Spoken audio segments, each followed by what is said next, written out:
First, let's deal with some specific political house cleaning, and then we'll get to Brexit and we'll get to the implications. No endorsement of Hillary Clinton. Simply stated, when the day comes in November and Sanders has to cast his vote, to whom does it go? In all likelihood, it will go to Hillary Clinton. When you say in all likelihood, what percentage of margin of error is it? I don't want to parse words here. Here's where we are right now, Chris. Please. I believe this country faces enormous crises. I believe our politics and our economics are dominated by big money interests. I believe the Democratic Party has got to become the party of working people prepared to stand up and take on those special interests. We are working right now as we speak with the Clinton campaign, trying to see what kind of agreements we can work out. And B, as we speak in St. Louis tonight, there is going to be a big debate about platform. And we're going to try to make that platform as progressive as we can. Then we're going to Orlando where the whole committee meets. We're going to offer a whole lot of amendments to make it progressive. So my job right now as a candidate is to fight to make sure that the Democratic Party not only has the most progressive platform in the history of the Democratic Party, but that platform is actually implemented by elected officials. I get it. What do you have to be satisfied? What is the minimum requirement? I can't say that. It doesn't work quite that way. But I need to hear Secretary Clinton making it clear. For example, I think what we have shown in this campaign is there is enormous support for making public colleges and universities tuition free. I think that is good public policy. I think it's good politics. I think it's what we should do. She's talked about debt-free. I know. Which I know is different than free. But it's not only, the devil is in the details, all right? But we need to hear, I would like to hear her say, yes, you know what? In America, when we talk about public education, it's no longer good enough to do up to 12th grade. It has to include public colleges and universities. I would like to see that. I would like to see her say, you know what, there's something wrong that where we are the only major country on earth not to guarantee health care to all people as a right, that we should raise the minimum wage to $15 an hour, that we need new trade policies. Those are some of the issues that I would like to hear her talking about. All right, and obviously this is still political and it's still about leverage, and it's very obvious what your leverage is. However, you also have to think about the implications of playing out the leverage. When you say, in all likelihood, I would vote for Hillary Clinton, well, who else would you vote for? Well, certainly, look, let me also be very clear, and thank you for asking that. I'm going to do everything I can to make sure that Donald Trump is defeated. So there's zero chance you vote for Donald Trump? Oh, God, please. How about Gary Johnson? No. Look, I don't know Mr. Johnson, but I think... Trump says that your supporters should be looking at him more than anybody else because he's the closest in offering to what you did as anybody in the field. Well, I think when he says that, he does not understand the people who have supported me. The people who have supported me are not going to vote for a bigot, somebody who has as the cornerstone of his campaign insulting Mexicans and Latinos and Muslims and women and veterans and African Americans. That is not the candidate I believe the people who voted for me will support. I'm going to do everything I can to defeat Trump. But what a campaign is about, Chris, and I know you understand this, this is not a basketball game where you win or you lose. What I am fighting for now is to see a transformation of American politics so that we have a government. I know this sounds rhetorical, but it's what many people want to see. A government which actually represents ordinary people, not just the billionaire class.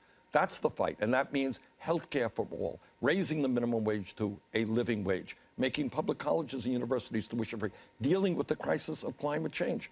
I mean, you got a guy like Donald Trump who refuses even to recognize the reality of climate change, let alone come up with it. He did at his golf club, though, over in Scotland. They actually filed an application saying they needed certain remediation because of the effects of global warming. So I think sometimes it's about context. What people on your side of the fence say, on the Democratic side, is say, we hear Senator Sanders, he has brought up the right issues, but if he doesn't get with Hillary soon, there's no chance of any of these things getting put into power because they're not going to happen if Trump becomes president. So Sanders needs to weigh how much he exercises his leverage and for how long. Well, what our campaign was about, and it succeeded in doing, is bringing a whole lot of new people into the political process, people who previously did not vote. And I think that is a great benefit to the Democratic Party because, as you know, Democrats win when voter turnout is high. And I'm going to be very active in this campaign, Chris. I'm going to be running all over this country. We have in our movement I gave a speech last Thursday, and I said to people, we need you to get involved politically, run for school board, run for state legislature. 20,000 people responded, and we're going to be supporting people at every level of government, every level, to get involved and to stand up and fight for a better America. Does the time come when you think you put both arms around and give a big hug to Hillary Clinton? Well, we see what happens. I mean, I can't answer that without hearing and seeing what Hillary Clinton is prepared to stand up and fight. Even though you know the ambivalence is damaging to her campaign.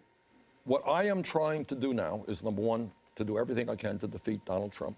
Number two, what I am trying to do is develop policies in this country which stand for working people. Now, you ask me, I don't have the votes to become the Democratic nominee. You know that, I know that, right? We're good in arithmetic. But if we can force a situation where we make public colleges and universities tuition free, raise the minimum wage to $15 an hour, deal aggressively with climate change, you know what? I think I've run a winning campaign. And that's what I'm trying to do right now. What's you think the chance you get it from the platform, from the party? Well, we'll see. Literally, they're meeting tonight. And then, I mean, look, you know this, so I say it with all due deference. What if it's all in the party platform? Right. So what? What is the chance that those things get communicated into government action? That's a very fair question. A platform is a piece of paper. It could be ignored the day after. But shouldn't you be pushing more for your position in a Clinton administration, if that happens, than just the party platform? Yeah, well, that's what we're doing too.